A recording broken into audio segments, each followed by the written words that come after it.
அஸ்ஸலாமு அலைக்கும் வரஹ்மத்துல்லாஹி வபரகாத்து.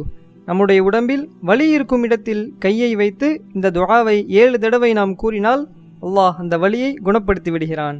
உஸ்மான் இப்னு அபில் ஆஸ் என்கிற சஹாபி நபி ஸல்லல்லாஹு அலைஹி வஸல்லம் அவர்களிடம் வந்து, யா ரசூலுல்லாஹ், எனக்கு உடம்பில் வலி ஏற்பட்டு விட்டது என்று கூறினார்கள்.